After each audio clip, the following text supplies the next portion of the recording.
স্বাগতম সবাইকে মাইক্রোসফট এক্সেলের আজকের ভিডিও টিউটোরিয়ালে। আজকের টপিক এক্সেলের জাবেদা হিসাব। মাইক্রোসফট এক্সেল দিয়ে আমরা নানাবিধ হিসাব নিকেশের কাজ করে থাকি। আজকেও আমরা দেখব এরকম একটি হিসাব। তবে আজকের টপিকটি খুবই ইন্টারেস্টিং এই কারণে যে আজকে আমরা যেটি দেখব সেটি হচ্ছে কমার্স ডিপার্টমেন্ট এর জাবেদা হিসাব নিয়ে। আমরা চাইলেই জাবেদা হিসাব করতে পারি এক্সেল শিটে।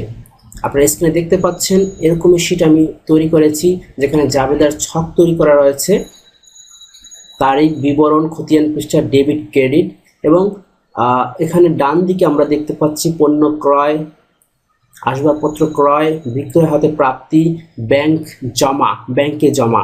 তো এগুলো হচ্ছে আমার হিসাব বিজ্ঞানের এন্ট্রিগুলো আমরা দেখতে পাচ্ছি। এই ঘটনাসমূহের উপর ভিত্তি করে আমরা জাবেদা হিসাব করে থাকি। তো আমরা কথা না বাড়িয়ে কীভাবে এই ছকটি করেছি সেটি দেখব।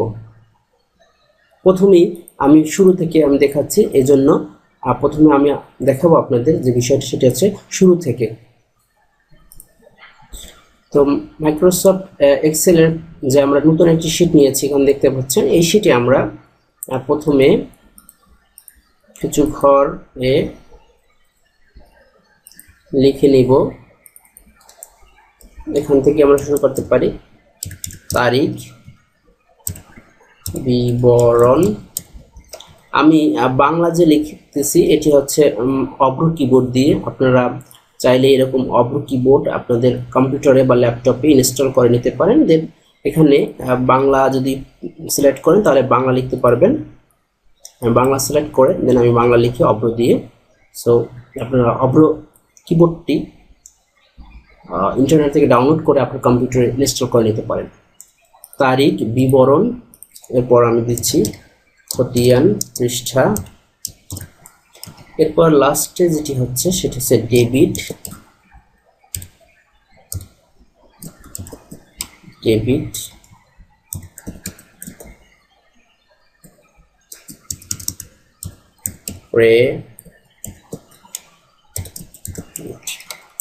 ওকে। আপনারা চাইলে এগুলো একটু বড় করে নিতে পারেন।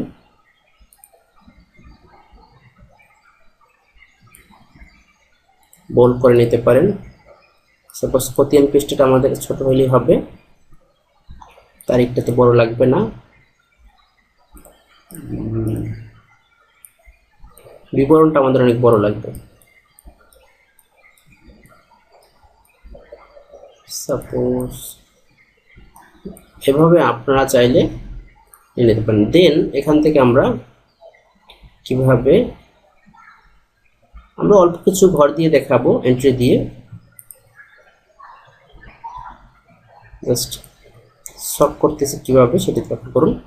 তারপরে একটি বিষয় রয়েছে, পিছনের ব্যাকগ্রাউন্ডে আপনি যদি চান সবগুলো সাদা করে দিতে, তাহলে আপনাকে কি করতে হবে, কিবোর্ড থেকে কন্ট্রোল-A প্রেস করতে হবে। কিবোর্ড থেকে কন্ট্রোল-A প্রেস করে আমরা এখান থেকে সবগুলোকে হোয়াইট করে দেব। দেখুন আমরা যে কোনো রং করতে পারি, কিন্তু যেহেতু এটা হোয়াইট করলে সবচেয়ে ভালো দেখায়, তো আমরা হোয়াইট করে দিলাম। দেন আমরা এখান থেকে বর্ডার অংশ সিলেক্ট করতেছি।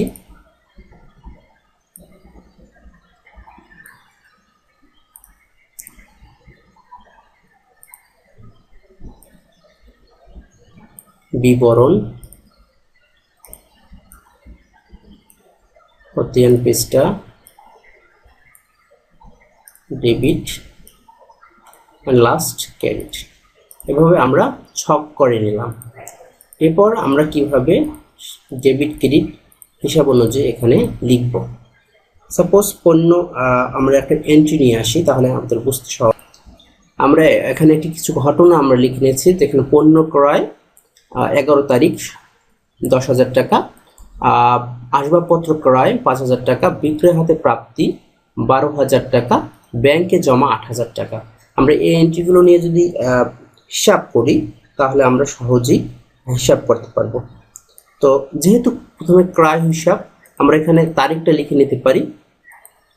যেমন 11, সাপোজ 11 তারিখ 1 মাস 2019।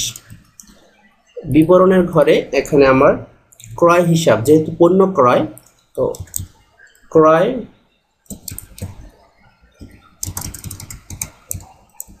ক্রয় হিসাব, এটি আমরা জানি ক্রয় হিসাবটা সবসময় কি হয়, ডেবিট হয়।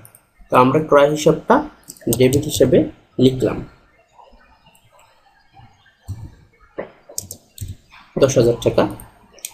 এবং নগদান হিসাব, যেহেতু নগদান হিসাব আসবে এখানে, এটি এই ঘরে আসবে, এটি হবে 10,000 টাকা। ওকে, তাহলে আমরা এই ঘরগুলোকে জাস্ট এখন আমরা এভাবে সিলেক্ট করে নিলাম। এখানে একটি আসছে, ওকে, আমি কন্ট্রোল জেড করে নিলাম, শুধু এতটুকু আমরা বর্ডার অঞ্চলে বর্ডার দিয়ে দিলাম।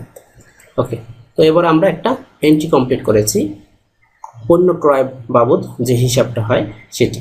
এরপর আমরা যাব 12 তারিখের হিসাবে। এখানে দেখতে পাচ্ছি আসবাবপত্র হিসাব। তো 12 তারিখে কি হয়েছে,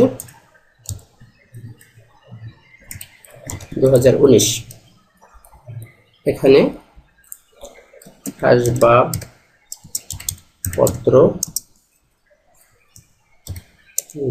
হিসাব, এটা আমাদের কি জানি, আমরা আসবাবপত্র হিসাব ডেবিট হয়, সরি, আমি পণ্যের টাকার পরিমাণটা লিখবো আসবাবপত্রের 5,000 টাকা। ওকে, আর আসবাবপত্রের এটা যেহেতু নগদে হয়েছে ক্রয়, সেহেতু নগদান হিসাব।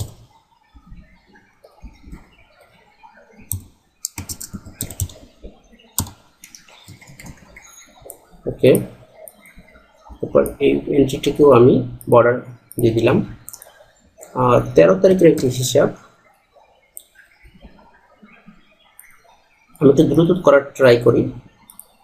আমরা যতগুলো এন্ট্রি ছিল 11 তারিখ থেকে 14 তারিখের সবগুলো আমরা হিসাব মোটামুটি করে নিয়েছি, আশা করি আপনারা পারবেন।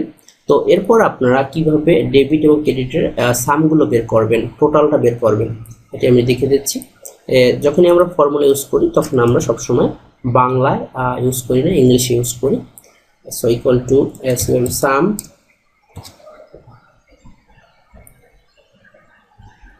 আমি এগুলোকে যোগ করে দিচ্ছি। দেখুন ডেবিট অংশের যতগুলো রয়েছে সবগুলোকে যোগ করে দিচ্ছি এভাবে এন্টার বাটনে ক্লিক করে। ক্রেডিট অংশে যেটা থাকবে ইকুয়াল টু সাম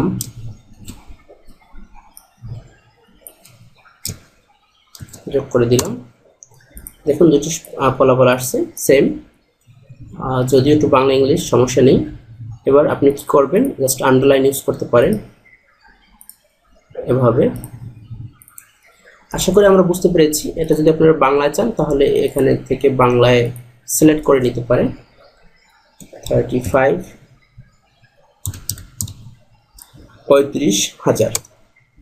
ওকে, এভাবে আপনারা করতে পারেন। তো আমরা আজকে দেখেছি কিভাবে এই হিসাবটি করতে হয়। তো আপনারা অবশ্যই আজকের যে জাবেদা ছিল বিষয়বস্তু সেটি আপনারা পারবেন এই এন্ট্রির মাধ্যমে, যেখানে আমরা দিয়েছি, এবং কিভাবে জাবেদার ছক করে কিভাবে করতে হয় সেটি অবশ্যই আপনারা পারবেন। ধন্যবাদ সবাইকে আমাদের চ্যানেলের সাথে থাকার জন্য। আমাদের চ্যানেলকে সাবস্ক্রাইব করুন, লাইক শেয়ার করে আমাদের সাথে থাকুন। ধন্যবাদ সবাইকে।